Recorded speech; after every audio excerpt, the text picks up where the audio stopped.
Put this powder inside your mommy's soup. Don't tell anyone, Teacher Caro said softly to little Junior. Junior was only 3 years old. He was still learning how to talk well. He did not know what powder meant. He did not even know what secret really meant. To him, Teacher Caro was just the woman that gave him sweets and clapped for him when he sang nursery rhymes. So Junior only smiled, the way small children smile when they want to please an adult.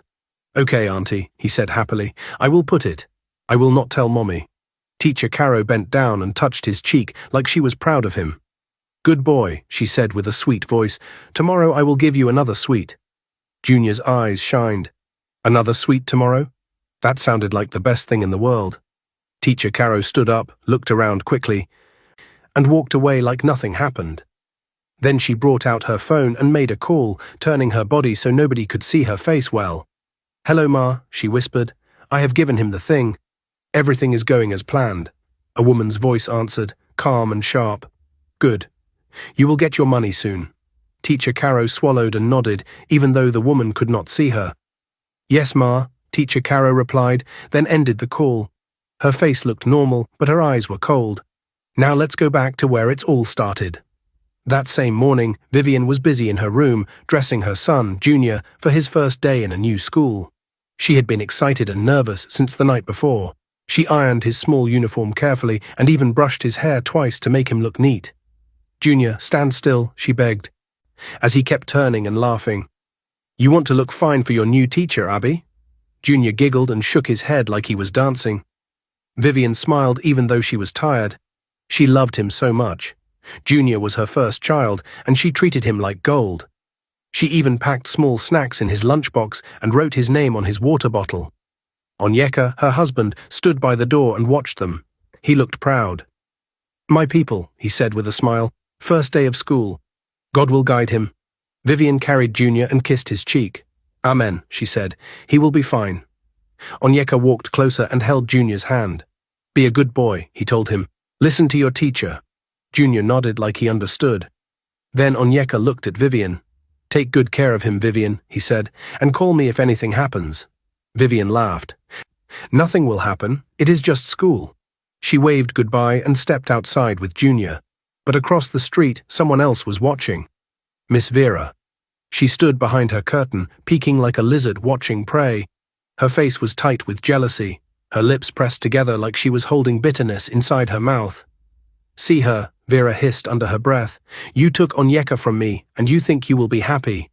You think you will enjoy marriage while I suffer." Her eyes followed Vivian and Junior as they walked away.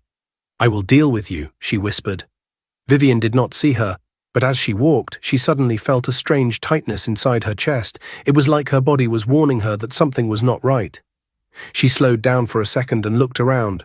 "What is it, Mommy?" Junior asked, swinging her hand. Vivian forced a smile. "Nothing, my baby, let's go." She ignored the feeling and continued walking. When Vivian got to the school gate, she noticed the school looked clean and calm. Children were running around, some were crying, some were laughing. Parents were talking, adjusting uniforms and giving last-minute advice. Vivian held Junior's hand tightly and entered.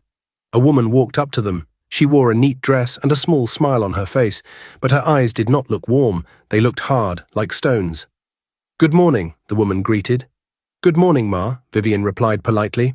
"I'm Vivian. This is my son, Junior. Today is his first day." The woman nodded slowly. "I am Teacher Caro," she said. "I will be his class teacher." Vivian smiled. "Please take good care of my son." "Of course, Madam," Teacher Caro replied. Her voice was polite, but something in it made Vivian uncomfortable. Vivian could not explain it. It was not the words, it was the way Teacher Caro said them. It sounded like she was acting, like she was pretending. Still, Vivian told herself she was just being paranoid. She knelt down beside Junior. "Be a good boy. I'll come and pick you later," she said. Junior nodded and waved. "Bye-bye, Mommy." Vivian left, but she turned back once to look at him. Junior was already walking inside with Teacher Caro, holding her finger like a small obedient child. Vivian sighed. "He will be fine," she whispered again. School hours passed. Children played, they sang, they learned small things. Junior was happy because he liked the toys and the songs, but when school was almost over, Teacher Caro did something strange. She waited until many parents were already outside and other children were busy with themselves. Then she called Junior quietly. "Junior," she said, "come here." Junior ran to her. Teacher Caro looked around. "Come closer," she said again, lowering her voice. Junior came closer and looked up at her, innocent and trusting. Teacher Caro brought out a sweet and gave him. Junior's face brightened like someone turned on a light. "Sweet," he shouted. "Shh," Teacher Caro warned gently. "Don't shout." Junior quickly covered his mouth with his hand. Teacher Caro smiled as if she found him cute. "Do you want more tomorrow?" Junior nodded fast. "Yes, Auntie." Teacher Caro then brought out a very small nylon that had a fine powder inside. She placed it inside his little hand and closed his fingers around it. "Listen," she said slowly, like she was talking to a baby. "When your mommy gives you soup to eat, pour this inside. Don't tell her or anyone. It is our secret." Junior blinked. He did not understand what she meant, but he understood one thing. If he does what she says, he will get more sweet tomorrow. "Okay, Auntie," he replied. Teacher Caro touched his head. "Good boy."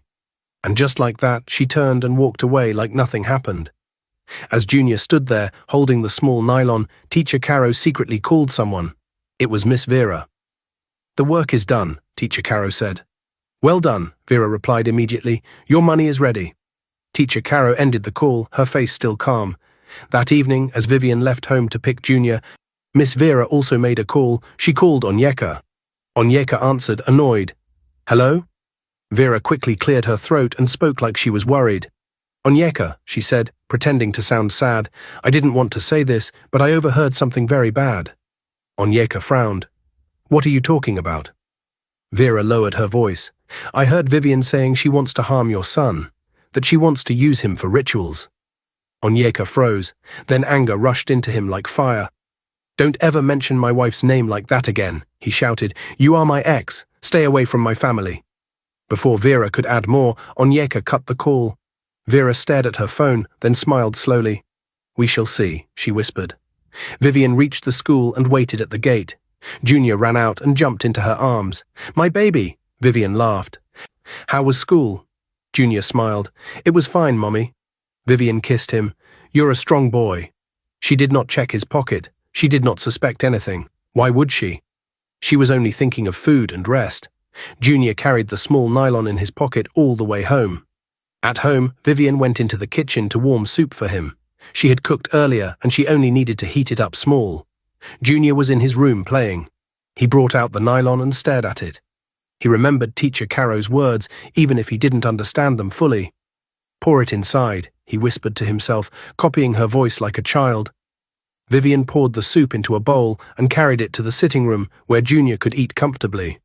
She placed it on a small table in front of him. "Eat slowly, my baby," she warned. "It is still hot." She kissed his head and turned back to the kitchen to arrange a few things. Onyeka sat on a chair, quiet. He was looking at his phone, but his mind was not settled.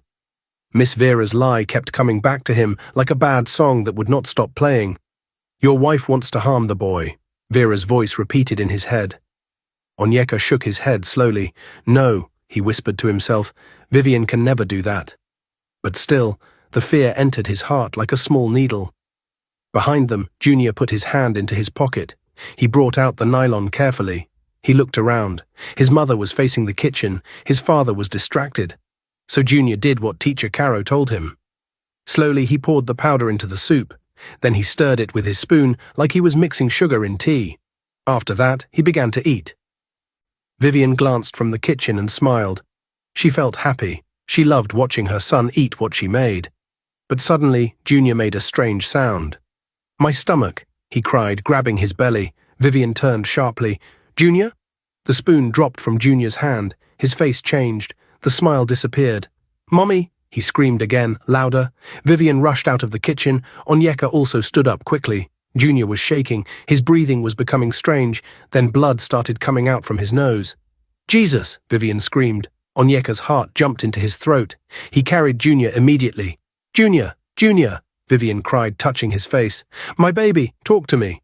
Neighbors began to rush in because of the shouting. People gathered at the door. Some were whispering. Some were asking questions. "Call a doctor," someone shouted. "Call a hospital," another person yelled. Vivian was crying and shaking. Onyeka held Junior tighter, feeling his small body growing weak, and then Onyeka remembered Miss Vera's words. His eyes turned to Vivian, full of fear and anger mixed together. "You did this," he said, his voice shaking. "You poisoned him." Vivian stared at him like she didn't hear well. "What?" she cried. "Onyeka, are you okay? Why would you say that?" "You made the soup," Onyeka shouted. "You gave it to him." "I made soup because he was hungry," Vivian cried back. "I did not put anything inside it." People inside the house began to talk louder. Some looked at Vivian with suspicion, some looked at Onyeka with pity. Then Miss Vera pushed through the crowd, acting shocked like she just arrived. "Oh my God," she said loudly. "What happened?" Onyeka shouted, pointing at Vivian. "She poisoned our son." Vera covered her mouth like she was scared, but her eyes looked pleased for 1 second before she quickly hid it. She faced the neighbors and spoke loudly so everyone could hear. "Well, if she did not poison her child," Vera said, "then let her drink the remaining soup and prove her innocence."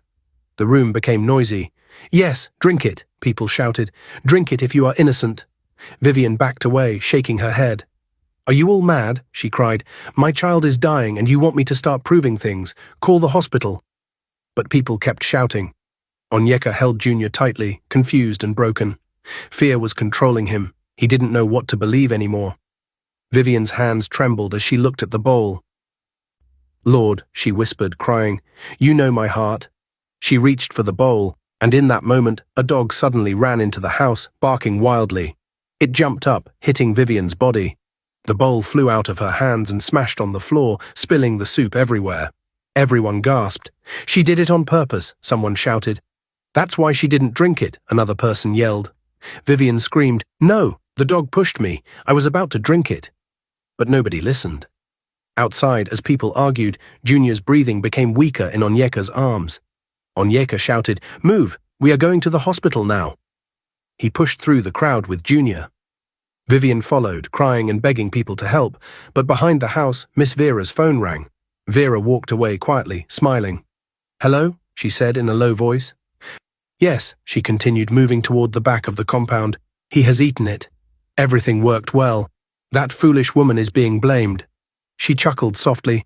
"The teacher did her part. I will send the rest of the money soon. Nobody suspects us." She ended the call, but she did not know Onyeka had stepped behind the fence for a second.